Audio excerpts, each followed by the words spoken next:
মা রুগীদের সেবা করেছে, একটু তাদের বাড়িতে খেয়েছে, যাবে কোথায়? হাতে হাতে ফল হলো, হতে পারে কলিকাল, তাই বলে কি ধর্ম নেই? আপনার সঙ্গে এক পথে গাড়ি বাবু আজকে হুজুর আমার ছেলে গায়ন তত্ত্বমার পূর্ণ এটা আমার পূর্ণ স্বার্থ আছে একদম সাবধান শয়তান যাদের হয়তো এই মুসলমানের মধ্যে দুনিয়ার কাছে যুগের দাবিকে করে অস্বীকার কিন্তু হুজুর এই সব ধর্মান্ধ এই মামলায় মার্জনা করবে না মানুষ মানুষ ধর্মদার যাই হোক তাই হলে নিজের ছেলের অসুখ উপেক্ষা করে দুঃখ একটা অধিকার না দিয়ে ভয়ের দুঃখ লাঘব করতে চলে পারে সেই তো প্রকৃত মানুষ আমরা তার লেখাপড়া শিখে নেই, আমরা স্বপ্ন তত্ত্ব বুঝি না বাকি, আমরা বুঝি বুঝি না পরে অনেকটা খাল ভাঙে জানোয়ারের মতো দেবী তারা জীবন করে দেয় বলছেন আমার থেকে হিন্দু সমাজের মধ্যে এক শ্রেণীর মানুষ আছে অবাধে হেউ প্রতিবন্ধ করতে পারলেই তারা অবাধ আনন্দে পরিণত হয় খ্রিস্ট হিন্দু সমাজের ধারা ধরে শাসন করে দহাই দিয়ে মানবতার গলাকে হত্যা করেছে আপনারা আমরা আমরা সমাজের যদি নিজের কল তুচ্ছ করে এগিয়ে না যেত সমস্ত ভাবনাবতী আজ শ্মশান পরিণত হতো আপনারা নিজেও যাবেন না আবার অবাধে এগিয়ে গেলে তাকে বাধা দেওয়ার চেষ্টা করবেন আপনারা অসত্য সাধন করেছে ছেলেটা সেই জন্য তো বউয়ের না পিঠে পালিয়ে সংযত করুন মনের বাবু নাইলে আমার হাত দুটো সংযত হয়ে যেতে পারে অলকাকে আমি ছোটবেলা দেখেছি হাত দেহে রয়েছে মনের রক্ত তার মনটা আপনাদের মতো ইতর নয় আপনি যদি বিশ্বাস না করেন আমার বলবার কিছু নেই, তবে অলকা সমরেশকে খন্ড হয়নি শুনছি নাকি নতুন ম্যানেজার বেটাটাকে বিয়ে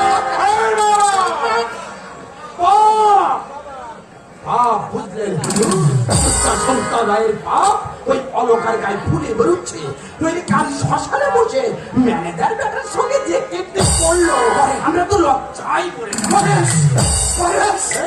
তুমিও শ্মশানে গিয়েছিলে নাকি? তাহলে বলতে শোনো দাদা দাদা জ্বলছে আগুন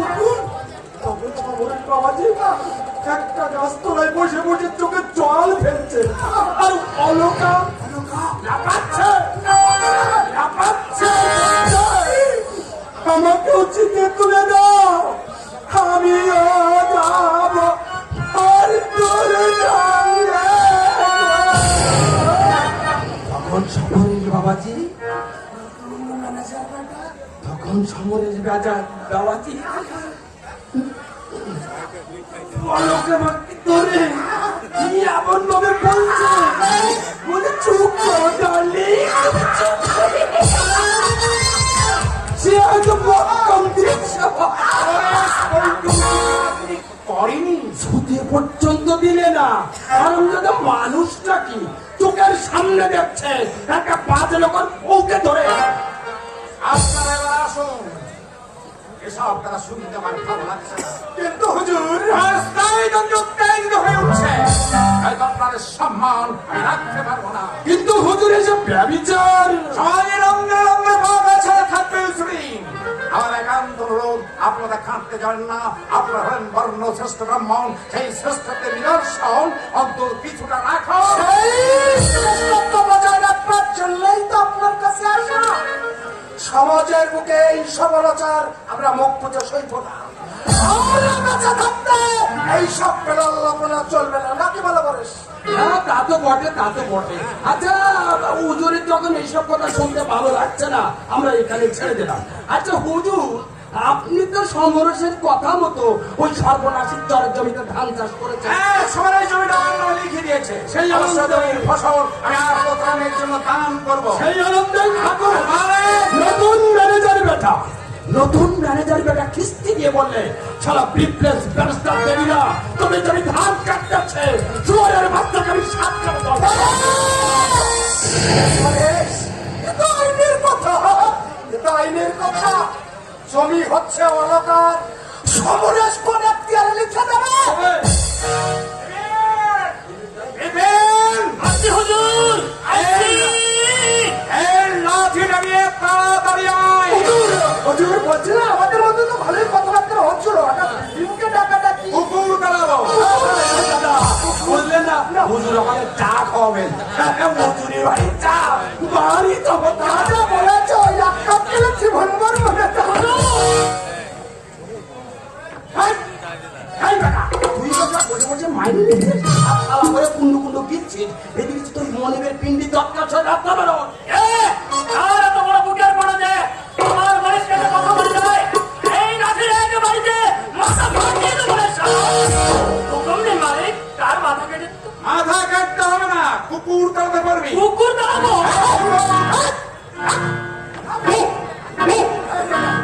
কথাটা বুঝলে না বাবা? কচু পড়া তুই বেটা ছোট লোক। কুকুর দুটোকে তাড়িয়ে দে। দেবী দেবী প্রসাদ বাবা সুন্দর ব্রাহ্মণ সন্তান আপনাদের উদাসন ব্রাহ্মণ উদাসন মহাবাব সনাতন হিন্দু ধর্মের ভাই সৃষ্টি করেছেন ভাই সামনের প্রাচীন পরিল কুৎসিত জগন্নাথ আমাদের হন আপনি কিন্তু আমাদের অপমান করছেন। অপমান তাকেই করা যায় যাদের মান সম্মান আছে, আপনাদের মান সম্মান নেই, কাজেই অপমানের কোন প্রশ্নই ওঠে না। কুকুর দুটোর কাউন ধরে ফাউল করে দেওয়া হয়।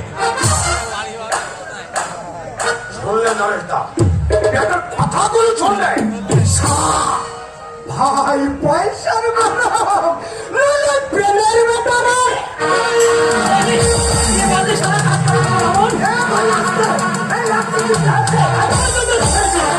আমার হুজুরের নামে যদি আর একটা খারাপ কথা শুনতে পাই, এই লাঠির এক বাড়িতে দুটো মাথা ঠাস করে ফাটিয়ে এই গালাগালি দিবি তো 35 অভিশাপ এইখানে বাঁচতে যাবে। অভিশাপ দিবি? হ্যাঁ অভিশাপ। আমি বলতে চাই তোদের মতো বামনের অভিশাপে আমার কথা আস্তে এমন অভিশাপে ও ভস্য হয়ে যাবে। হ্যাঁ বলিস মালটাকে ভস্য করে দাও।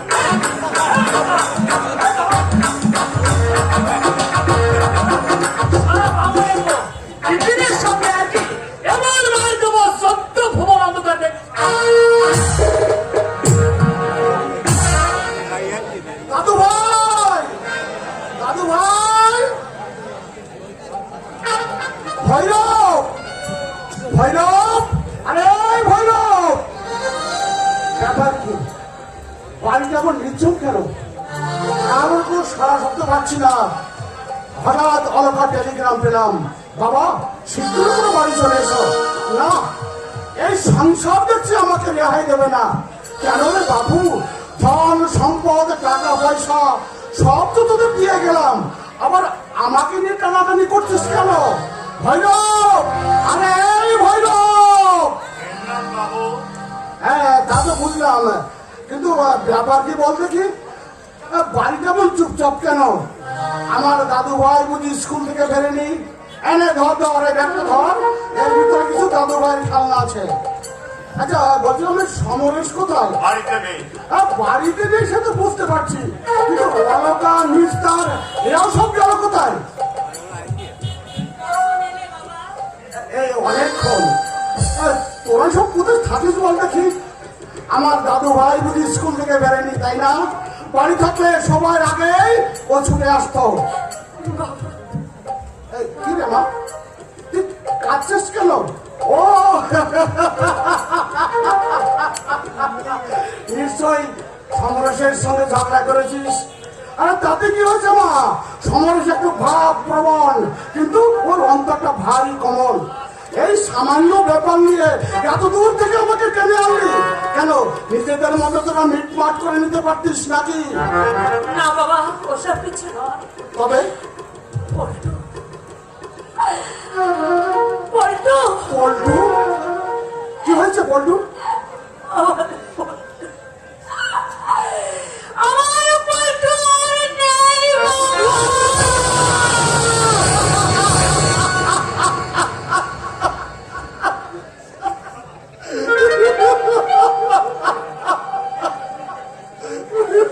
পল্টু আমাকে জন্মের মতো ছেড়ে চলে গেছে বাবা।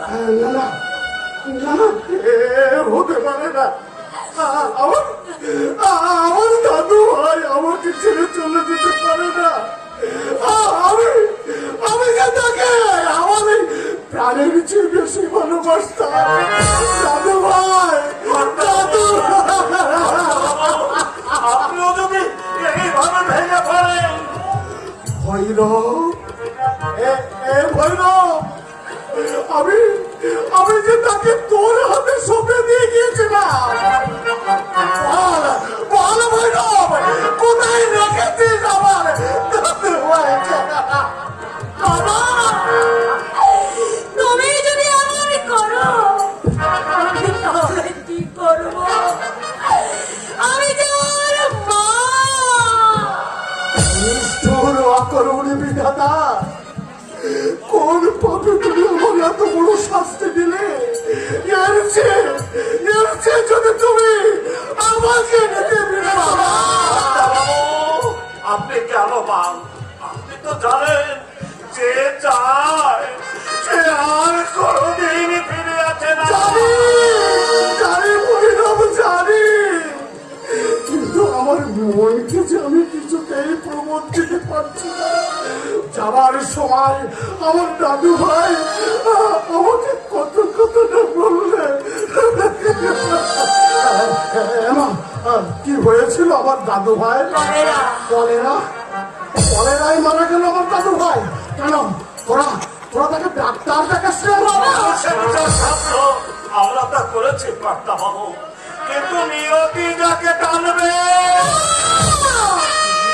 নিয়তি নয়, এই মানুষ। মানুষ? হ্যাঁ, মানুষের অবহেলার জন্য আজ আমার পল্টু আমাকে ছেড়ে চলে গেছে। অলকা, হ্যাঁ বাবা, ছেলের অসুখ থেকে বাড়ি থেকে বেরিয়ে গেল। 4 দিনের মধ্যে বাড়ি আসা তো দূরে থাক, একবার সে খোঁজ নিয়েও দেখলো না। কোথায় ছিল সমরেশ? ওই কাজে বড় সেদিন যে ভীষণ কলেরা লেগেছিল, তাই দাদা বাবু নিজের সন্তানের চেয়ে মানুষের সেবাটা তার কাছে বড় হলো। দাদা বাবু গিয়ে না পড়লে সেদিন হয়তো গ্রামকে গ্রাম উদার হয়ে এই থাম সোয়ার, এই গ্রামটা উঠছে না যাকে, তাতে আমার কি? আমার দাদু ভাই কিন্তু বাঁচানো যেত। কোথায় কোথায় সে অমানুষী পশুটা? ভৈরব ডাক, আমি তার কাছে জিজ্ঞাসা করবো সন্তানের প্রাণের বিনিময়ে সে কতখানি সুখ্যাতি অর্জন করেছে। ডাক ভৈরব ডাক, আমি তার কাছে ফিরাতে চাই। আমি তাকে তাড়িয়ে দিয়েছি বাবা। সে একটা চরিত্রহীন লম্প। কি বলছিস না সমরেশ? বস্তিতে রক্ষিতা রেখেছে। না না না, আমার বিশ্বাস হয় না সমরেশ। বিশ্বাস না হয় তুমি মুক্তদাকে দেখে জিজ্ঞাসা করো। ভুল করছো দিদিমণি, তুমি ভুল করছো। যাতে কলঙ্ক থাকতে পারে, কিন্তু আমার দাদা বাবু এই যে থাম, যা মক্ষতাকে পাঠিয়ে দে। কিন্তু কর্তা বাবু এই আমার কথা তো কানে গেল, যা মক্ষতাকে গিয়ে বল আমি তাকে ডাকছি। বেশ, আমি যাচ্ছি। আমি চাকর বই তো নই। তোমরা ঘরে আগুন লাগিয়ে মজা দেখো, তাতে আমার কি? আমার কি? এই পৃথিবীতে আমি কাকে বিশ্বাস করবো মা? শিক্ষিত সচ্চরিত্র উন্নত মানা জেনেও সমরসকে আমি জামাই করেছিলাম। ছি ছি ছি, এই ভুলের এই প্রায়শ্চিত্ত। বাবা, তুই বিশ্বাস কর মা, আমি চেয়েছিলাম ধনী দরিদ্রের বৈষম্য খুঁজিয়ে একটা দৃষ্টান্ত স্থাপন করতে। তাই তো দরিদ্র জেনেও সমরসকে আমি জামাই করেছিলাম। করতে চাইলাম শীত, ভাগ্য দোষে হয়ে গেল বাদল। হ্যাঁ, সমরেশ কোন বস্তিতে যাতায়াত করে তুই জানিস? কেন জানবো না? আমি মুখ্য হতে পারি, তাই বলে কানা নই। মেয়েরা দেখতে কেমন? দেখতে মোটামুটি, কিন্তু জৈবন আছে। বাদামি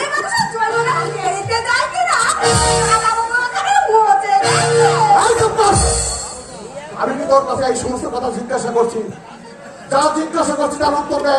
বলো, কতদিন থেকে যাতায়াত করছে সমরেশ? কাক মাস বাচ্চার মনে কথা বলো।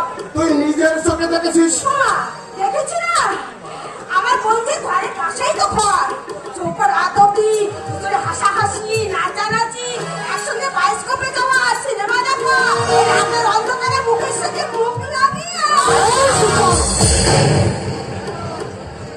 আমি তো তোর কাছে এই সমস্ত কথা জিজ্ঞাসা করেছি। ছি, ছি বলছি, একটা শিক্ষিত জানোয়ার, অথচ আমি বাবা, তুমি আমাকে একটু বিষ এনে দিতে পারো বাবা? আমি কে সব জ্বালার অবসান। মরবি কোন দুঃখে না, মরবি কোন দুঃখে? এই দুনিয়া মেয়েদের সামনে অনেক পথ খোলা আছে। আমি তোকে আবার বিয়ে দেবো। বাবা, দেখ মা, তোর যদি অনিচ্ছা থাকে তাহলে আমিও জোর করবো না, কারণ আমার বিষয় সম্পত্তি যা আছে সারা জীবন বসে পড়ে খেলেও তা ফুরাবে না। বেদে তোমার এত আপত্তি কিসের কথা দিবনি? এই তো দেখো না, আমার বলছে কথা আবার বেদিল। এক ঘরে সুখ হলো না, অন্য ঘরবার দেখে নেবো, তারপরে নাতে থাকা খেতে একেবারে তোর খাই করতে যাবো কম দুঃখে। খোদা, খাট মানছে বাবা, চল আমার সঙ্গে, বস্তিটা আমাকে দেখিয়ে দিবি। আমি চাই না বাবা, এই নোংরা ব্যাপারটা নিয়ে তুমি একটা কেলেঙ্কারি বাঁধিয়ে ধরো। আমার অদৃষ্টে যা আছে তাই হবে, কিন্তু দেখ মা, ঝগড়াঝাটি আমি করবো না। আমি শুধু দূর থেকে সেই মেয়েটাকে একবার চোখের দেখা দেখে চলে আসবো। আয় মক্ষদা, বাড়িটা আমাকে চিনিয়ে দিবি, আয়। চলো। ও দিদিমণি, এ যদি করতে চাও, আমার বাগানে নতুন ম্যানেজার আছে না, পাত্তর হিসেবে। অক্ষদা! ওরা ভালো, কথাটা বেশ মিষ্টি, আর ইংরেজিটা বলে না, একেবারে মধু, মধু। তুই কে হতচ্ছাড়ি? কাজে যাচ্ছি। তবে ম্যানেজার বাবুর কথাটা। অক্ষদা! কিভাবে যাচ্ছি? অত রাগ করো না বাবা। অগ্নি নারায়ণ সাক্ষী রেখে আমি 7 পাতে কথা বলেছি। আমি ছিন্ন করবো সেই 7 পাতের বন্ধ।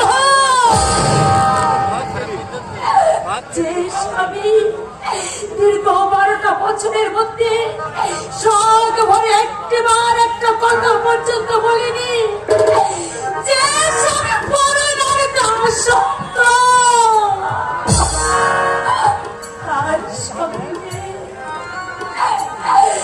তার সঙ্গে আমার কোন সম্পর্ক নেই, আমার কোন সম্পর্ক